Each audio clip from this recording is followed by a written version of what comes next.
A massive boardroom explosion has rocked the Ife palace.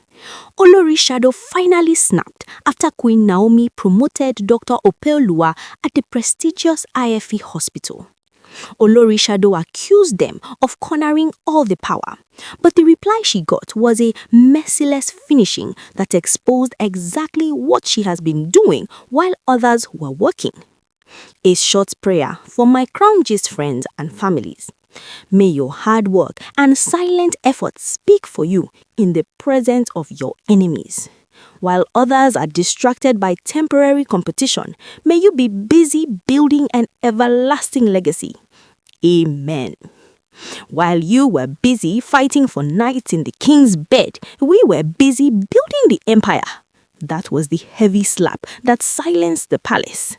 Welcome to Crown Gist, the home of royal secrets.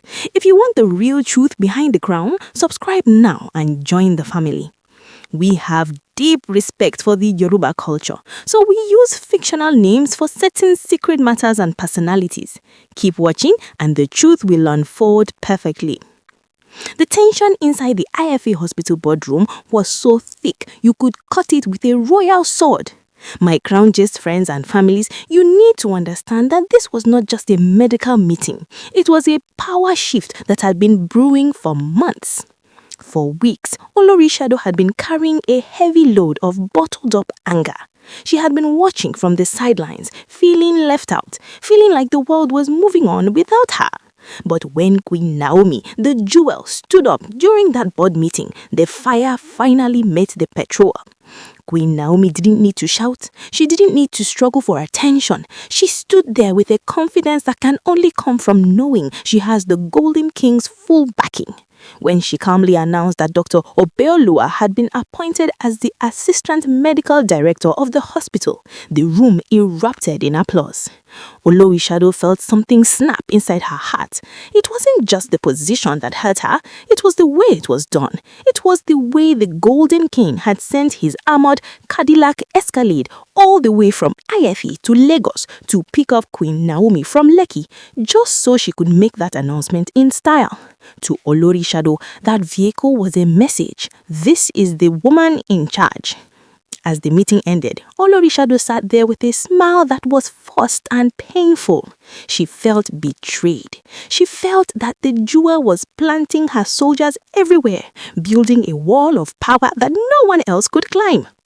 Later that evening, during a private gathering, she couldn't keep it inside anymore. Her voice was sharp and full of frustration.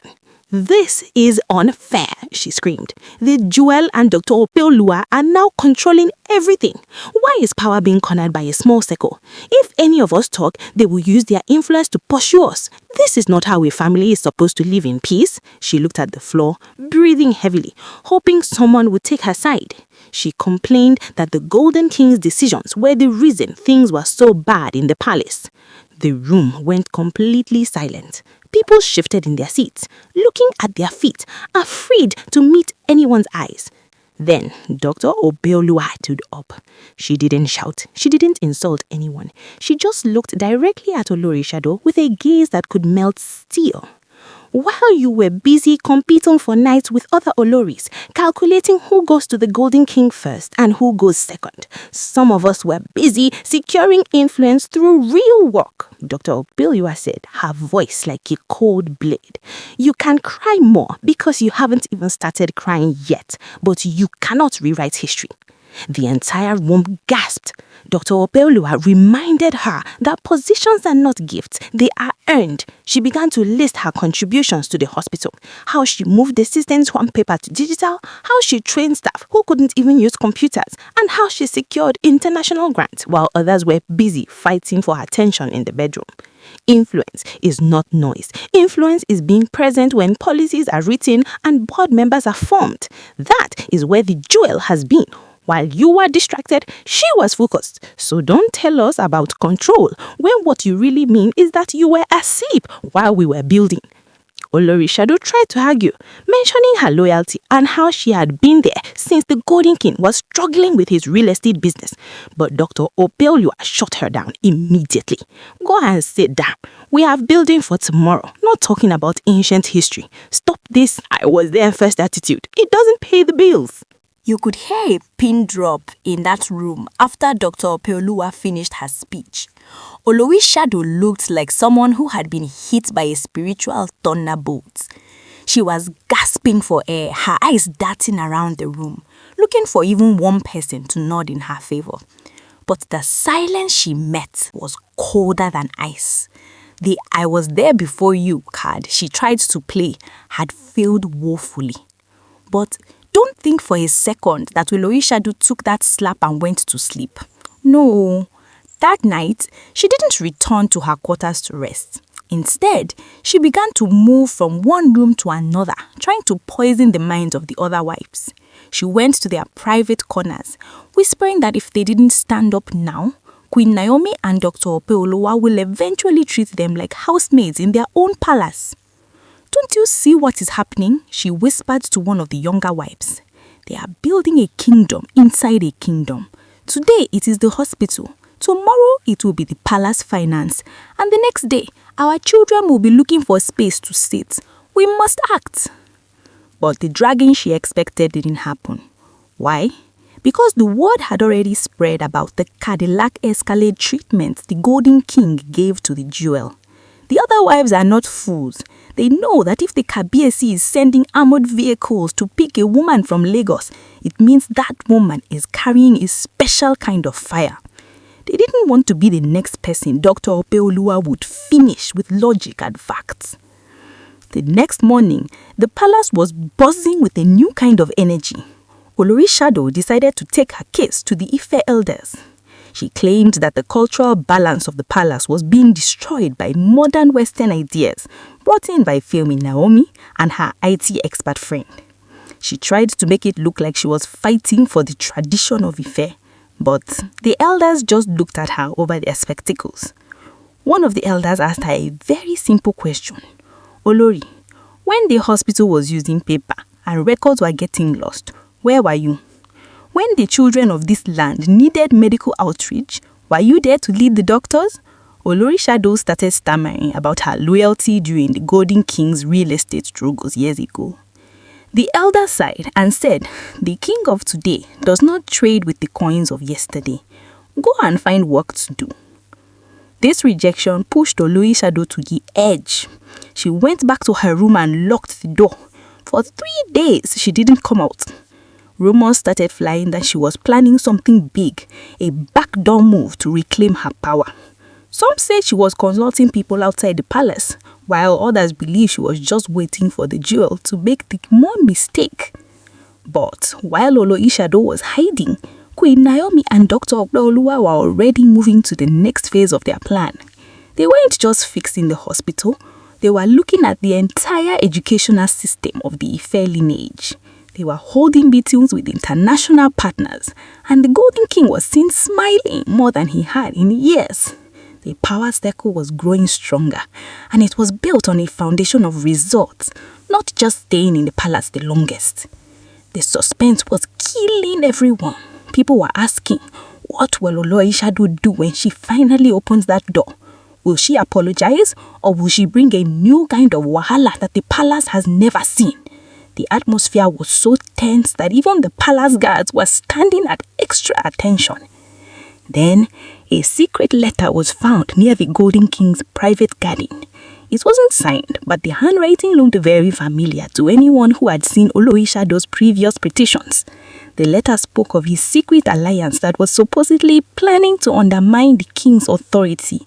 It was a desperate move to make the king doubt the jewel. The moment the Golden King picked up that anonymous letter from the garden floor, the air in the palace turned into ice.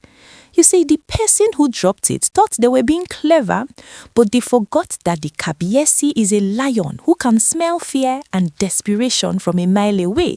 He didn't even need to read the whole page before he knew exactly whose heart was beating behind those words. The letter was a direct attack on the jewel's character. It claimed that Queen Naomi and Dr. Opeoluwa were not just building a hospital, but were using the digital patient records to gather secret data to sell to foreign powers. It even hinted that the jewel was using the king's own armored Cadillac Escalade to attend clandestine meetings in Lagos that the king knew nothing about. It was a wicked attempt to sow a seed of doubt, a classic backdoor move designed to turn a husband against his most trusted wife. But instead of the Golden King getting angry at the jewel, he did something that shocked everyone. He called for a general assembly in the central courtyard. He didn't call the wives privately. He wanted his son to witness what was about to happen. My Crown G's friends and families, when the Golden King walked out with that letter in his hand, Olori's shadow was standing among the other wives, trying her best to look innocent. But her hands were trembling so much she had to hide them under her wrapper. The king held the letter up for everyone to see. "I found a piece of trash in my garden today," he said, his voice echoing through the palace. "Someone thinks I am a man who can be controlled by shadows and anonymous whispers. Someone thinks that because I am a king, I do not know the handwriting of my own household." He looked directly into the eyes of Olori's shadow. The silence was so heavy you could hear the heartbeats of the guards. "You say the jewel is building a secret empire?" the king asked, looking at the letter. "The only empire she is building is the one I commissioned her to build. While you were busy writing letters in the dark, she was in my study this morning showing me the 40% increase in medical reach for our people. While you were looking for a back door, she and Dr. Opeoluwa were opening the front door for international investors." Then came the finishing move that nobody expected. The Golden King handed the letter to Queen Naomi right then in front of everyone. "Joel," he said, "since they say you are the one in control, you decide what should be done with this piece of paper." My Crown G's friends and families, the jewel didn't even read it. She didn't scream. She simply took a lighter from one of the guards and set the letter on fire right in front of Olori's shadow's face. As the ashes fell to the ground, she said quietly, "We don't have time for trash. There is work to be done." Olori's shadow looked like she wanted the ground to open and swallow her. The dragging she had tried to start had backfired completely. Instead of making the king doubt the jewel, she had only succeeded in showing him that she was the one who was distracted and bitter. The elder's warning about the rotten sack of potatoes was ringing in her ears like a siren. But don't think it ended there. That evening, Dr. Opeoluwa released a formal report showing that the secret data the letter mentioned was actually a list of thousands of local citizens who had received free surgery, something Olori's shadow had never contributed a kobo to. The embarrassment was total. The palace was now divided into two: those who were building the future and those who were being left behind in the dust of their own envy. The final hammer was about to fall. The palace of Ife was dead silent as the smoke from the burnt letter disappeared into the air. Olori's shadow was standing there, shivering like a leaf in the wind. She had tried to play a game of chess with masters, and now she was facing a checkmate that would change her life forever. The "I was there first" pride had finally hit a brick wall of reality. The Golden King took a step forward and every head bowed. "In this palace," he began, his voice sounding like distant thunder, "we do not reward longevity without loyalty. We do not reward presence without productivity. You cannot stay in my house and be the one setting fire to the curtains." He looked at Olori's shadow with a look of pure disappointment. He didn't order her to be packed out immediately, but he did something that many say is even worse than physical exile. He declared that from that moment on, Olori's shadow was suspended from all royal committees, all board representations, and all public outings representing the throne of Ife. He stripped her of the administrative immunity she had been using to disturb the peace. The king made it clear, if she wanted to be a part of the future, she would have to start from the very bottom, not as a leader, but as a student of the jewel and Dr. Opeoluwa. "You will go and learn what it means to build," the Golden King decreed, "and until the Ife elders certify that your heart is clean, your voice will not be heard in the decision-making rooms of this kingdom." My Crown Gist friends and families, as the meeting dismissed, the difference was clear. Queen Naomi and Dr. Opeoluwa walked back towards the inner chambers, their heads held high, discussing the next medical outreach. Behind them, the Cadillac Escalade stood as a symbol of the king's total trust. Meanwhile, Olori was left alone standing in the courtyard, her power block shattered into pieces. Even the wives she tried to poison with her whispers were now walking past her as if she were a ghost. The wahala and okekele she tried to create had only succeeded in cementing the jewel's position as the true pillar of the palace. Dr. Opeoluwa's appointment was no longer just a promotion. It was a sign that the Golden King is now looking for brains over bedtime. The era of competing for knights is officially over in Ife, and the era of building a legacy has begun. Please note, my Crown Gate fans and families, we must remind you that all the details in this story are alleged.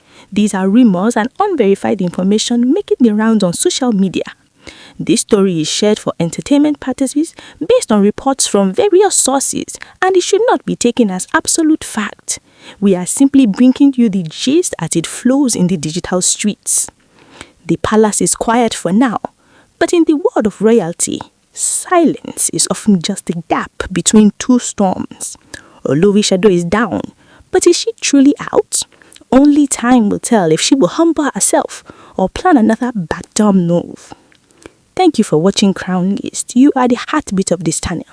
Don't forget to like this video and share your thoughts in the comments.